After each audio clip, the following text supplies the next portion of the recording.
Good morning, everybody. It is 1st of April, 2025, about 7:20 in the morning, and I'm going to try to make another short video.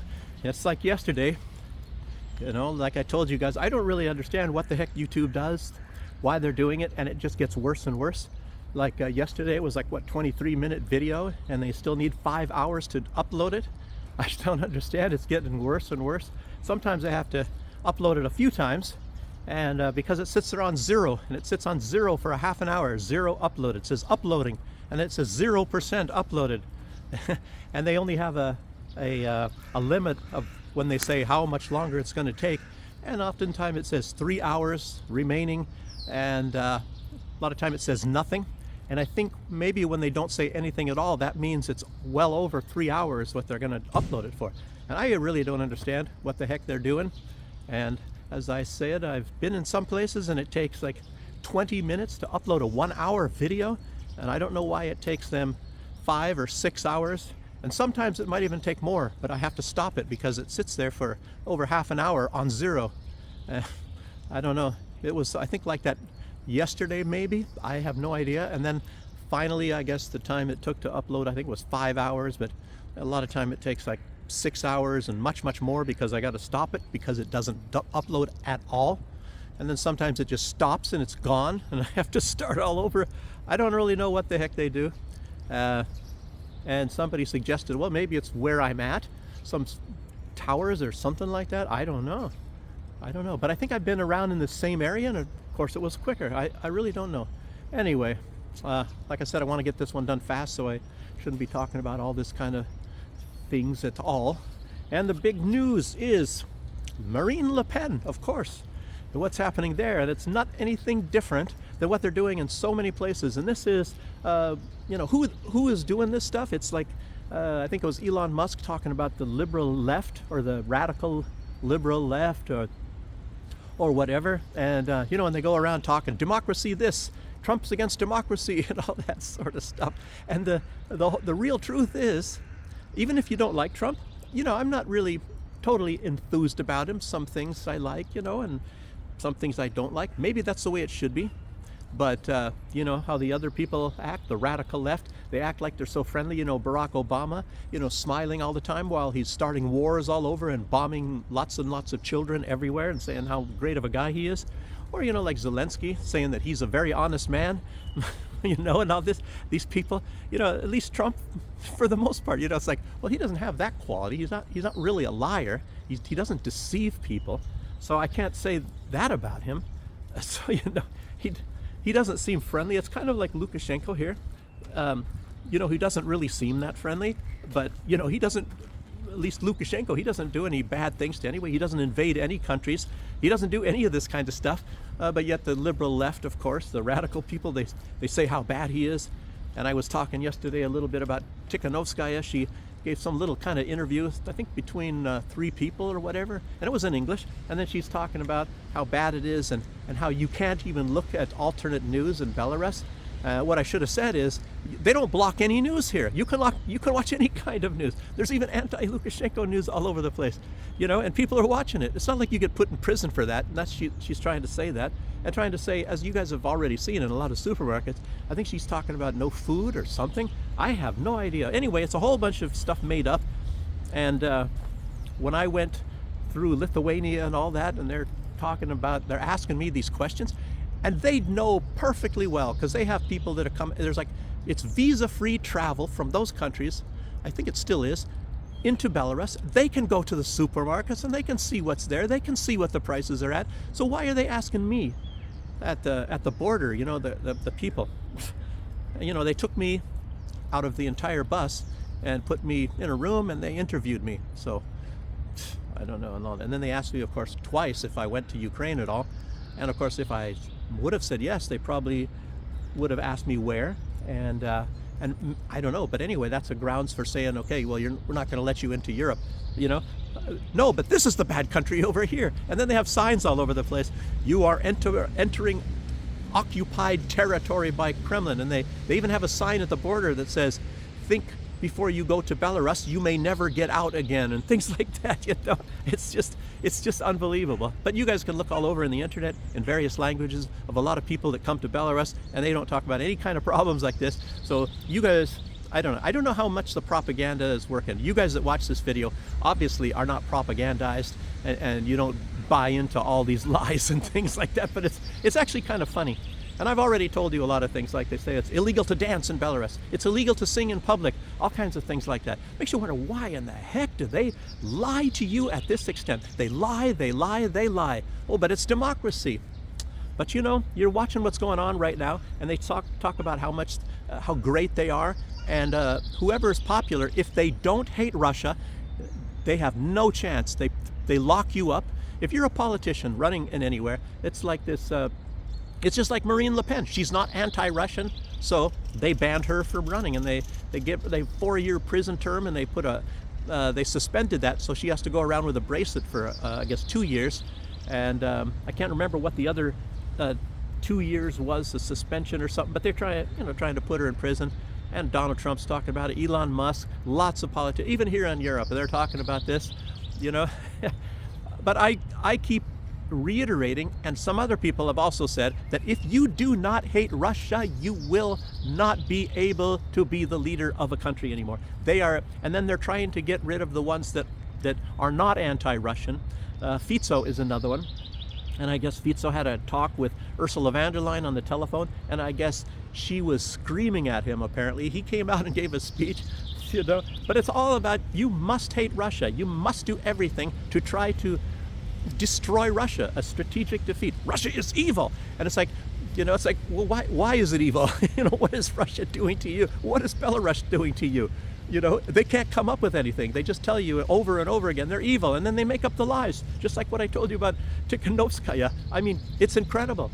And I guess what the main goal is trying to get the resources. You know, Donald Trump, at least he's honest, and he wants the rare earth minerals. And look at, maybe if they would have just talked with Russia a little bit, they would get a very good deal on it. You know, like Donald Trump is going to be getting.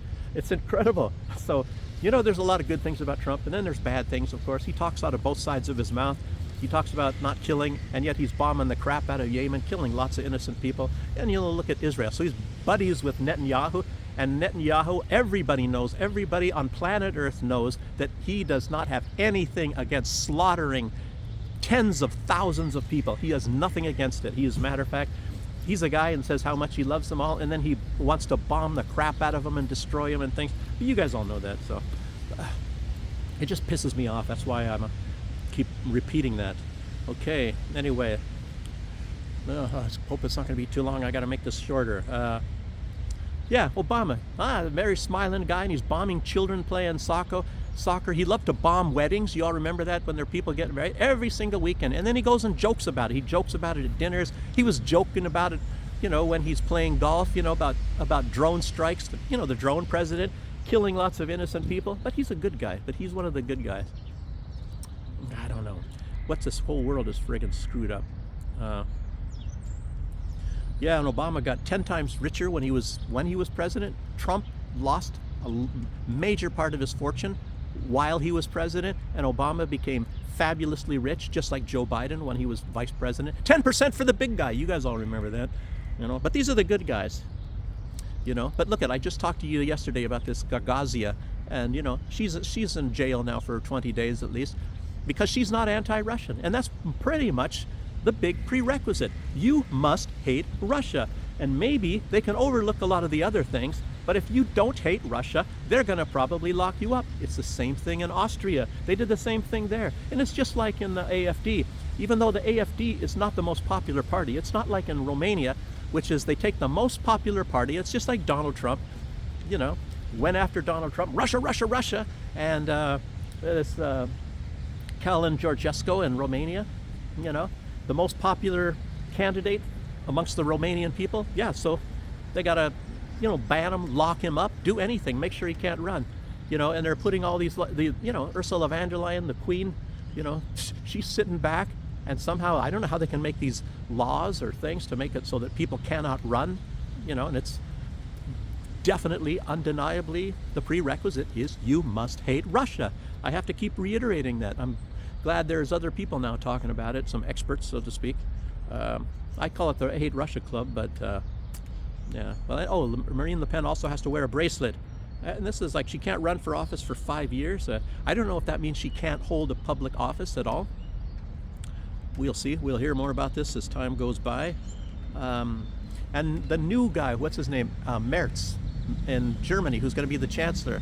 He says now is the time to get rid of Orban. You know, another guy that doesn't hate Russia necessarily, so they have to get rid of him.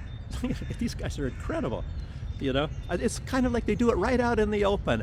And the common theme is that these people don't hate Russia, so they have to go. I mean, and it's just, I don't know.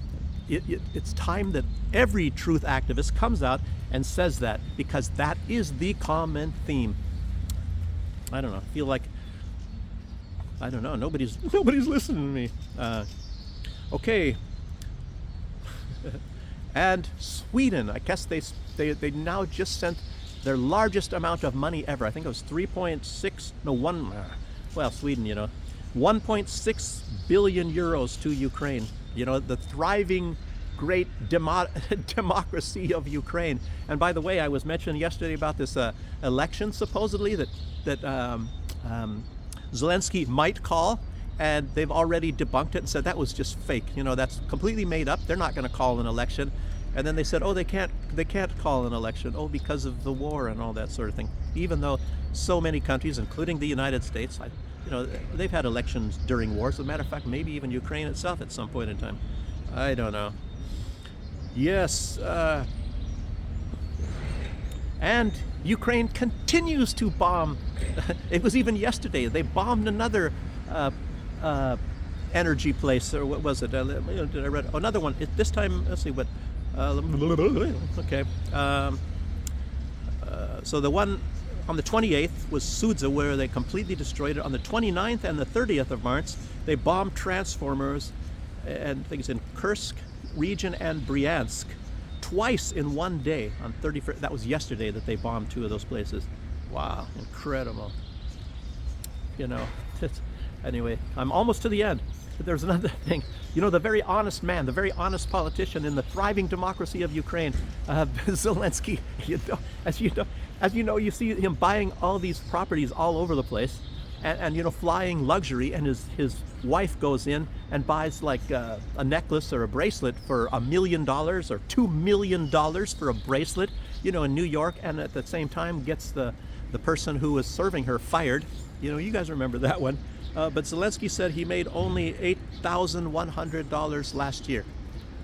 I think it was like $650 a month. He says that's what he's earning.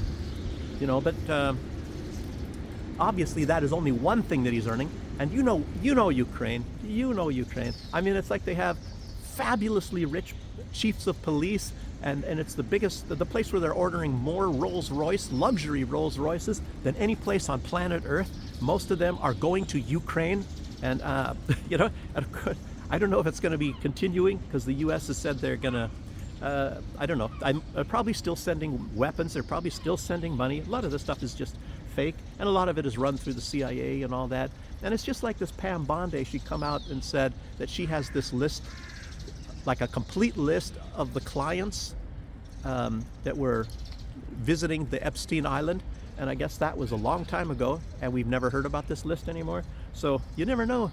Maybe she was told not to. Maybe she's not going to. Maybe she's part of the deep state. I don't know. But, you know, Zelensky, $8,100 for a year, for his year's salary. That was what he earned in 1 year, $8,100. You know, but he's got luxury jets and all this other kind of stuff. And designer t-shirts from Sean Penn, I guess. I don't know. And like I said, is the money his wife spends. He's buying properties all over. A big, what was it, a winery in Italy, and the casinos, and royal family properties in England. He bought a house on Baker Street, you know, where the fictitious, you know, by Baker Street 10, which they do have a place like that, which supposedly is where Sherlock Holmes was staying, which of course, like I said, it's Joseph Conrad. It's a Victorian fiction story and all that, but I guess it's still a big tourist attraction. And Zelensky bought a place there, probably to rent. He rents a lot of places. He's got properties all over the place, and nobody even knows how many properties he has. It's kind of like John McCain, who's going around in his little jacket and acting like he was a poor guy when he is a big multimillionaire as well. I think at that time, a lot of people have somewhere around the neighborhood of like $28 million. So a lot of these people are very rich. And you know, when they go around like they're poor, just like Zelensky. Oh, we're so humble, Mr. Macabre. We're so humble. You know, another Victorian story, David Copperfield. There's even a band, as I told you guys, you know, named Uriah Heep, and you know, that name comes from a guy that goes around and acts like he's humble, and you know, and all that sort of stuff. And by this, at the same time, he's a criminal. And I think in David Copperfield goes on his travels. He comes back when let's see, Uriah Heep was just got like a lowly clerk in that firm, and David Copperfield comes back. I don't know how long a time, maybe it's not specified in the book, but he comes back and Uriah Heep is in control of everything, and the guy that owned this accounting firm or whatever, he's the lowly clerk now, and Uriah Heep is the big guy in charge, you know, playing around. We're so humble, and everybody knows Zelensky is a fabulously rich guy. He might be the richest leader on planet Earth. Maybe he's richer than the sheiks in Saudi Arabia, probably, and he's certainly richer than Donald Trump, you know. And then he's going around like, oh, I'm so humble, I only made $8,000 for the entire year last year. I don't know, but he's an honest guy, so that's all you need to know. Okay, guys, short video, and this is, what is it? It's less than 20 minutes, so this should work. Yesterday, like I said, it almost didn't make it. I'm sitting in class, and then luckily it was uploaded, so I was able to use this. Maybe I shouldn't even say this stuff. Maybe YouTube hears this, says, let's screw this guy over. Let's make sure it goes through his class time, whatever. And tomorrow, if I do a video, I probably will, it's going to be afterwards, because I have morning classes for a few days. That's how this works. I have to go to different, within the same building, different rooms and at different times, and you have to keep looking at the schedule. Where do I go today and at what time? So anyway, tomorrow it's my classes are going to be earlier, so I have to do the video later, because I can't do a video even if I did it at 7 in the morning. It's not enough time to upload, because it takes many hours for YouTube to do this. So anyway, instead of talking too much, I guess I'll sign off. And there's other news I probably didn't report, but I can't do it all, and I can't make long videos, at least not every day, maybe only certain days. And again, I really appreciate you guys joining me, because hopefully, you know, my schedule is going to get a lot better, maybe in a month or less than a month. I'm not too sure. Don't want to sit there and think right now, but don't want to use my brain. And also, I'll see you guys on the next one. Thanks for joining me. Bye-bye.